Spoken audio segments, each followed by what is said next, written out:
नमस्ते बच्चों, आज हम पढ़ेंगे कक्षा 7 रुचिरा का पाठ 1 सुभाषितानी। सुभाषितानी को हम अगर टुकड़ों में करके देखें तो सुभाषितानी मतलब अच्छे वाक्य, अच्छे विचार जो हमने पुराणों में पढ़े हैं, हमारे इतिहास में लिखे गए हैं और हमारे बुजुर्गों के द्वारा भी बोले गए हैं। तो शुरू करते हैं। पहला जो श्लोक है वो कह रहा है कि पृथ्व्याम त्रीणि रत्नानि जलमन्नम सुभाषितम मूढ़ै पाषाण खंडेषु रत्न संज्ञाम विधीयते। यहाँ पर हम हर शब्द का टुकड़ा करके देखेंगे तो कहेंगे पृथ्व्याम मतलब पृथ्वी पर सप्तमी विभक्ति एक वचन, त्रीणी त्रीणी मतलब 3, रत्नानी रत्न हैं। रत्न किसे कहते हैं हम? किसी महंगी वस्तु को, जैसे सोना चांदी हीरे मोती, ये रत्न हम इन्हें मानते हैं ना। पर यहाँ पर शास्त्र क्या कह रहे हैं कि पृथ्वी पर 3 रत्न हैं, बहुमूल्य वस्तुएं हैं। कौन कौन सी?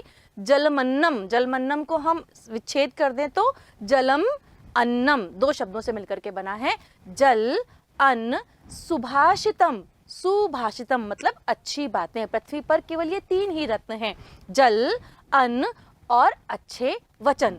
मूढ़ई, मूढ़ों के द्वारा, मूढ़ मतलब मूर्खों के द्वारा, पाषाण खंडेषु पाषाण खंडों में, पत्थर के टुकड़ों में, रत्न संज्ञाम रत्न के नामों को, विधीयते ढूंढा जाता है, जाना जाता है। मतलब जो मूर्ख व्यक्ति हैं वो संसार में सोना चांदी हीरा मोती इन सबको क्या कहते हैं? ये रत्न हैं, ये बहुमूल्य कीमती रत्न हैं जिनसे संसार चलता है, जिनसे हमारी आर्थिक स्थिति अच्छी होती है। तो यहाँ पर शास्त्र क्या कह रहे हैं कि जो मूर्ख व्यक्ति हैं वो पत्थर के टुकड़ों को रत्न के नाम से जानते हैं, उन्हें रत्न कहते हैं, बहुमूल्य कहते हैं। लेकिन पृथ्वी पर केवल 3 ही रत्न हैं। कौन कौन से? जल अन्न और अच्छे वचन। अगर जल नहीं मिलेगा तो हमारा जीवन नहीं चल सकता, अन्न के बिना हम नहीं रह सकते, और अगर हम किसी से विनम्रता पूर्वक बातचीत ना करें, मीठे वचनों में बातचीत ना करें तो हमारा व्यवहार भी अच्छा नहीं गिना जाएगा। इसलिए शास्त्रों के अनुसार पृथ्वी पर केवल 3 ही रत्न हैं, जल अन्न और अच्छे वचन। लेकिन मूर्ख व्यक्ति किसे कहते हैं? पत्थर के टुकड़ों को रत्न मानते हैं। यहाँ पर कहा गया है कि हमें सभी से अच्छे वचनों में बातचीत करनी चाहिए, जल और अन्न को व्यर्थ नहीं गंवाना चाहिए, क्योंकि ये बहुमूल्य हैं। समझ आ गया बच्चों?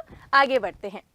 सत्येन धार्यते पृथ्वी सत्येन तपते रविः सत्येन वाति वायुश्च सर्वे सत्यम प्रतिष्ठितम। यहाँ पर सत्य की महिमा को बताया गया है, सच की महिमा को बताया गया है कि सच इतना ताकतवर होता है कि उसी के आधार पर हमारा पूरा संसार चलता है। कैसे?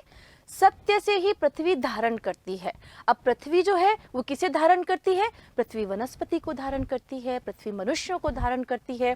मतलब पृथ्वी पर इतना जीव जगत जो है वो चढ़ा हुआ है, उसका बोझ जो है पृथ्वी वहन करती है। तो पृथ्वी किससे वहन करती है? सत्य की ताकत से। सत्य है तभी पृथ्वी चल पा रही है, धरती चल पा रही है। सूर्य भी सत्य की ताकत पर, सत्य के बल पर ही हमें ऊर्जा देता है, ऊष्मा देता है। यानी पृथ्वी पर सूर्य की जो किरणें आती हैं, सूर्य जो हमारे जीवन का संचालन करता है वो सत्य के दम पर ही करता है।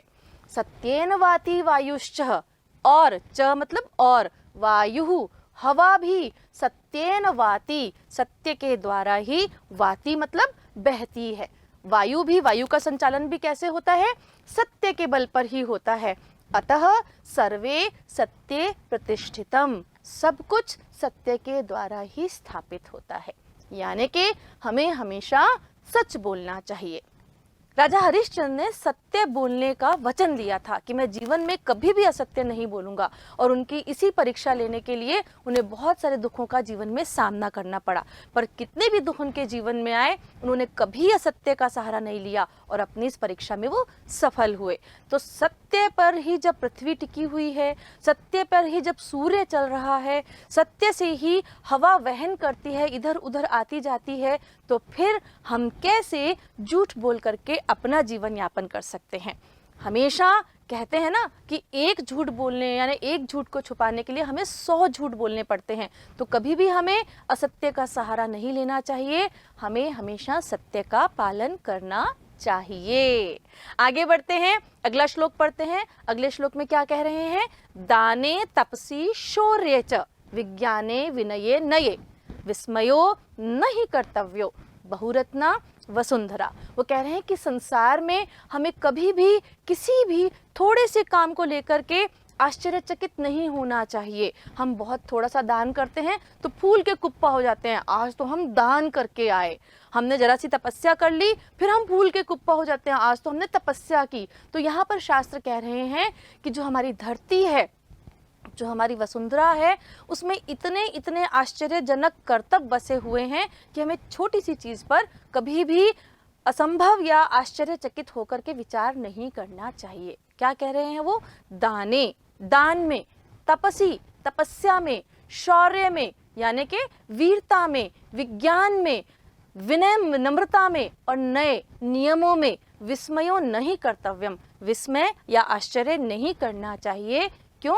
क्योंकि बहुरत्ना वसुंधरा, क्योंकि हमारी जो धरती है उसमें अनेक अनेक आश्चर्यजनक चीज़ें बसी हुई हैं। कहने का तात्पर्य ये है कि हमें थोड़ा सा भी हम दान करते हैं, थोड़ी सी भी तपस्या कर लेते हैं, वीरता का कोई काम करते हैं, नए नए जब आविष्कार करते हैं या विनम्रता का हम कोई काम करते हैं या नियमों का पालन करते हैं, तो हम जोर शोर से अपना ही गुणगान करने लग जाते हैं। आश्चर्य लोगों को कि लोग आश्चर्यचकित होकर के हमारी जो है तरक्की करें, हमारी जो वाहवाही करें, हमें प्रशंसा दें, ऐसे भाव हमारे मन में आ जाते हैं। तो शास्त्रों में कह रहे हैं कि हमारी धरती में इतने आश्चर्य भरे हुए हैं, इतने आनंद भरे हुए हैं, इतने खनिज भरे हुए हैं, इतनी सारी चीज़ें भरी हुई हैं कि रोज रोज जब हम नए दिन की तरफ बढ़ते हैं तो एक नया कर्तव्य धरती की तरफ से होता रहता है। आपको पता लगता है ना, कई बार आप अखबार में पढ़ते हैं कि यहाँ पर हमने खनन किया तो बहुत सारे सोने के मटके मिले वहाँ से। अभी भी हमने रिसेंटली पढ़ा अखबार में कि एक जगह खनन चल रहा तो वहाँ पर मुगल कालीन सोने और चांदी के सिक्के मिले। तो धरती में बहुत कुछ समाया हुआ है। तो हमें अपने छोटे से कार्य करने पर इतनी ज़्यादा प्रशंसा नहीं लेनी चाहिए, इतना ज़्यादा दुनिया को आश्चर्यचकित नहीं करना चाहिए, क्योंकि नित नए आविष्कार होते हैं, नित नए लोग हमारे सामने आते हैं, रोज नए नए महापुरुष अच्छे अच्छे कार्य करते हैं। तो थोड़ा सा काम करके गुण लेने की, अपनी जो प्रशंसा करने की आदत है उसे हमें छोड़ देना चाहिए।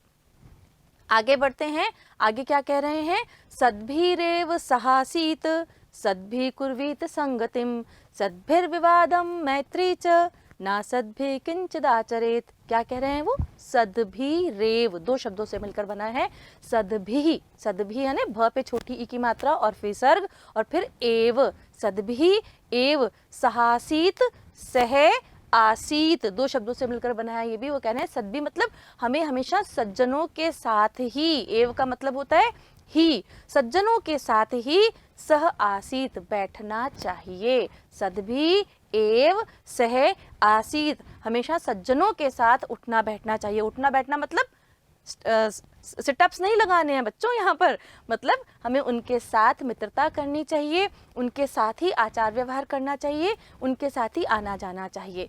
सद्भि कुर्वीत संगतिम, और हमेशा सद्भि सज्जनों के साथ ही संगतिम संगति भी करनी चाहिए, मतलब उनके साथ ही मित्रता रखनी चाहिए। सद्भिर विवादम मैत्री च, और सज्जनों के साथ ही विवादम विवाद करना चाहिए। विवाद का मतलब होता है झगड़ा करना, तो यहाँ पर झगड़े के अर्थ में हम इसको नहीं लेंगे, इसका मतलब है तर्क वितर्क करना चाहिए। और तर्क वितर्क हम कहाँ करते हैं? जब कोई हमारी बात से सहमत नहीं होता या किसी नई चीज़ के बारे में हम जानते हैं, किसी को बताते हैं तो वो अपने विचार रखते हैं और हम अपने विचार रखते हैं, तो उसे बोलते हैं तर्क वितर्क। झगड़ा नहीं करना, तर्क वितर्क करना। और तर्क वितर्क केवल समझदारों के बीच में होता है, अच्छी बातों पर होता है, व्यर्थ की बातों पर तर्क वितर्क नहीं होता। तो कह रहे हैं कि सज्जनों के साथ ही हमें तर्क वितर्क करना है। च मैत्रीम, च मतलब और मैत्री भी उन्हीं के साथ करनी चाहिए। ना सद्भि, जो सद्भि नहीं है, ना सद्भि मतलब जो सज्जन नहीं, उन्हें हम क्या कहते हैं?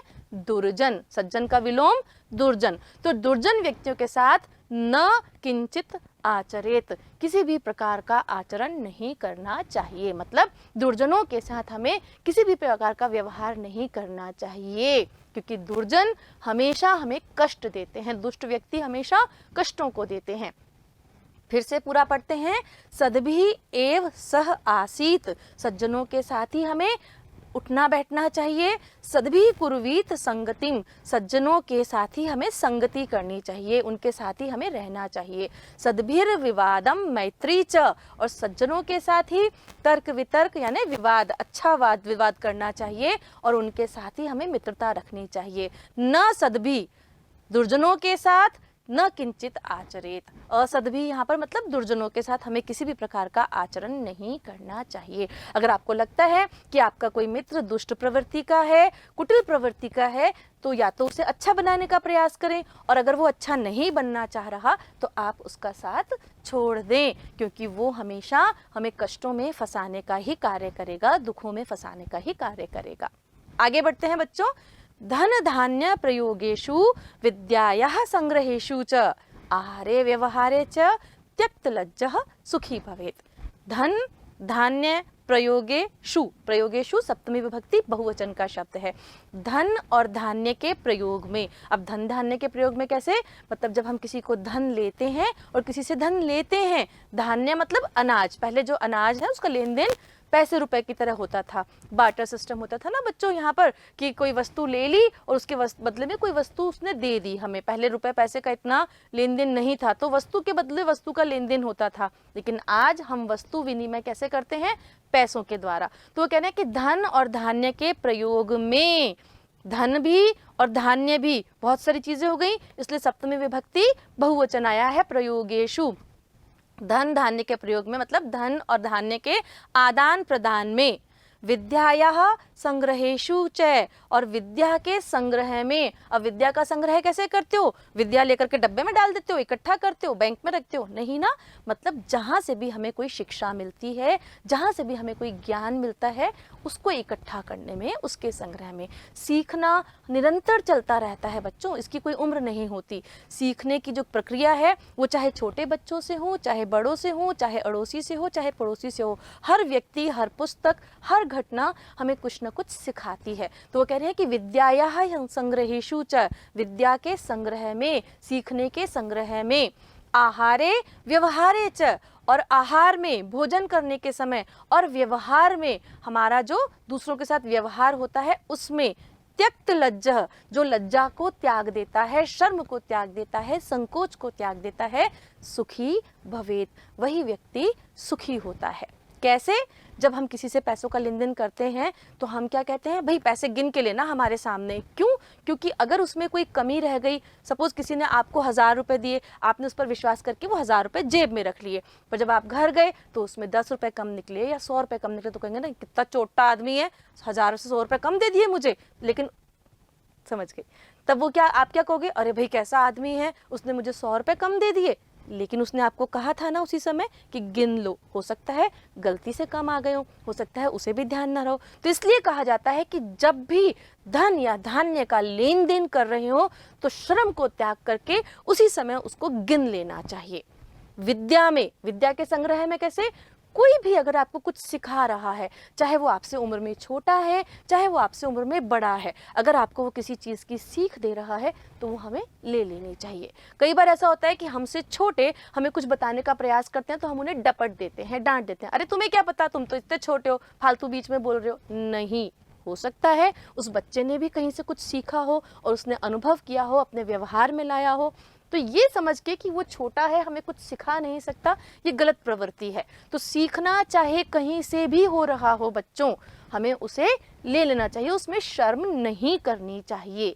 इसमें हमें यहाँ पर हमेशा सिखाया जाता है कि चाहे व्यक्ति उच्च कुल का हो चाहे निम्न कुल का हो, अगर वो हमें कुछ सिखा रहा है तो वो हमारा गुरु है। यहाँ पर नारद मुनि का एक प्रकरण है, बहुत अच्छा है, जिसमें नारद मुनि से कहा जाता है कि अगर तुम जब घर से बाहर निकलो तो जो कोई भी व्यक्ति तुम्हें दिखे तुम्हें उसे अपना गुरु मानना है। तो जब वो अपने घर से बाहर निकले तो उन्हें कौन दिखा, उन्हें एक हरिजन दिखा, हरिजन जिसे हम अनटचेबल्स कहते हैं बच्चों, जिन्हें हम छूते नहीं हैं। तो उसने उस हरिजन को अपना गुरु बनाया, क्योंकि देवताओं का आदेश था कि जो भी पहला व्यक्ति तुमसे टकराएगा वही तुम्हारा गुरु होगा। तो उन्होंने वहां संकोच नहीं किया ना, वो उनके गुरु बने, और गुरु बन करके उन्होंने जो उन्हें सिखाया उसे नारद मुनि ने सीखा भी सही। जबकि नारद मुनि हमारे महर्षि कहे जाते हैं, है ना, सबसे बड़े ऋषि कहे जाते हैं। तो जब उन्होंने संकोच नहीं किया तो सीखने में हमें भी संकोच नहीं होना चाहिए। फिर वो कह रहे हैं आहार में, जब भूख लगी हो, भोजन करना हो, तो आपको शर्म नहीं करनी चाहिए, जहाँ जो कुछ मिले उसे खा लेना चाहिए, क्योंकि हमारे स्वास्थ्य के लिए पहला नियम है कि जब पेट भरा होगा तभी हम कोई काम कर पाएंगे। और फिर व्यवहार में संकोच कैसा? आप किसी से अच्छा व्यवहार करना चाह रहे हैं तो निसंकोच कीजिए ना, उसमें लज्जा कैसी करनी है आप लोगों को। तो इन सब चीज़ों में जो संकोच को त्याग देता है, जो शर्म को त्याग देता है, किन किन चीज़ों में? धन धान्य के प्रयोग में, विद्या को इकट्ठा करने में मतलब सीखने में, आहार में, भोजन करने में, और व्यवहार करने में जो संकोच को, शर्म को त्याग देता है वही सुखी होता है। बच्चों, ये श्लोक जो हैं हमारे पुराणों से संग्रहित किए गए हैं। इन श्लोकों में हमें जीवन के नियम सिखाए गए हैं, और ये जीवन के नियम वाकई हम जब यहाँ से सीखते हैं और उन्हें अपने जीवन में अपनाते हैं तो हम वास्तव में सुखी रहते हैं। अगला श्लोक क्या कह रहा है हमें? क्षमा वशीकृते लोके क्षमया किम न साध्यते, शांति खड्गः करे यस्य किम करिष्यति दुर्जनः। कह रहे हैं कि संसार में जो किसी को क्षमा के द्वारा अपने वश में कर ले, क्षमा कहते हैं महापुरुषों का आभूषण होता है। महापुरुष कौन? जो व्यक्ति संसार में सभी नियमों का पालन करते हैं उन्हें महापुरुष कहते हैं। जो विनम्रता को अपनाते हैं, जो सत्य को अपनाते हैं, जो अहिंसा को अपनाते हैं, जो आचार व्यवहार में बहुत विनम्र होते हैं, वो महापुरुष होते हैं। जो सबके बारे में सोच करके चलते हैं, तो कहते हैं कि उनका सबसे बड़ा आभूषण क्या है? क्षमा है। तो वो कह रहे हैं कि क्षमा के द्वारा संसार में सबको वश में किया जा सकता है। क्षमया किम न साध्यते, क्षमया के द्वारा, यानी क्षमा के द्वारा, तृतीया विभक्ति एक वचन स्त्रीलिंग शब्द है, इसलिए क्षमया आया है यहाँ पर कि क्षमा के द्वारा ऐसा कौन सा कार्य है जो नहीं साधा जा सकता। अगर हमसे कोई गलती हो जाती है तो कई लोग होते हैं ना, बहुत ज़्यादा ईगो में आ जाते हैं, अहंकार में आ जाते हैं कि अच्छा मैं क्यों माफ़ी मांगू उससे, मैं तो नहीं मांगता माफ़ी। नहीं, हमें अगर माफ़ी मांगना आता है तो हम अपने सभी कार्यों को पूर्ण कर सकते हैं। इसलिए वो कह रहे हैं कि क्षमा के द्वारा ऐसा कोई कार्य नहीं है जो पूर्ण नहीं किया जा सकता। शांति खड्गः करे यस्य, यस्य मतलब जिसके हाथ में, शांति रूपी खड्गः तलवार है, जिसके हाथ में शांति रूपी तलवार है। किम करिष्यति दुर्जनः, दुर्जन व्यक्ति, दुष्ट व्यक्ति, बुरे व्यक्ति, किम करिष्यति उसका क्या कर सकते हैं? कुछ नहीं कर सकते। उसका क्या करेंगे? कुछ नहीं बिगाड़ सकते। जो व्यक्ति क्षमाशील है, जो हर बात पे क्षमा मांग लेता है, तो वो जो गुस्से वाला आदमी होता है ना, उसका भी गुस्सा नीचे उतर आता है। हमसे ज़रा सी गलती हो जाती है, हम क्या बोलते हैं? Sorry sorry sorry sorry, please माफ़ करते हैं ना, अब आगे से नहीं होगा। तो जिसको बहुत तेज़ गुस्सा आ रहा होता है वो भी थोड़ा सा विनम्र हो जाता है, शांत हो जाता है कि अरे चलो कोई बात नहीं, इसने सॉरी बोल ली।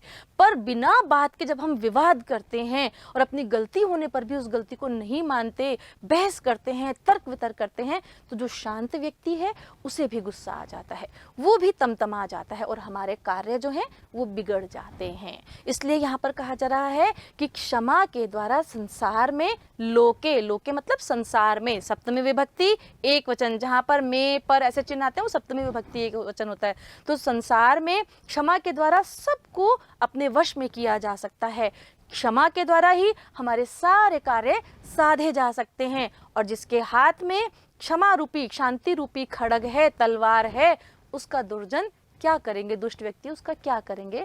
कुछ नहीं कर सकते। हमारे धर्म, हमारी संस्कृति सभी यही कहते हैं कि क्षमाशील व्यक्ति को ही फल लगते हैं। जो व्यक्ति विनम्र होता है, जो व्यक्ति झुक कर चलता है, और उसका एक उदाहरण तो हमारे संस्कृत श्लोक में भी है ना, कि जो वृक्ष झुकता है किससे?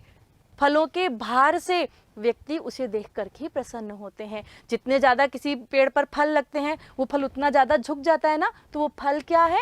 वो यही हमारे सत्य आचरण है। तो जिस वृक्ष पर बहुत सारे फल लगते हैं, आपने देखा होगा ना, वो वृक्ष नीचे की तरफ झुक जाता है। सबसे ज़्यादा तो आपने आम के पेड़ पर देखा होगा, जितने ज़्यादा आम लगे हुए हैं वो नीचे टहनी जो है झुक जाती है उसके भार से। तो जिस व्यक्ति में जितने ज़्यादा गुण होते हैं वो उतना ही विनम्र होता है, उतना ही क्षमाशील होता है, उतना ही सद्व्यवहार वाला होता है। इसलिए हमें हमेशा क्षमा को अपनाना चाहिए, माफ़ करने के गुण को अपनाना चाहिए और माफ़ी मांगने के गुण को भी अपनाना चाहिए। ये नहीं कि हम दूसरों को माफ़ करते हैं तो हम बहुत त्यागी तपस्वी हैं, हमें क्षमा मांगनी भी आनी चाहिए। तो ये थे कुछ श्लोक जिसमें नैतिक नियमों को, जीवन की यापन करने के तरीकों को समझाया गया है। अगर हम इन श्लोकों को अपने जीवन में उतार लें तो निश्चित रूप से हम हमेशा सुखी रहेंगे।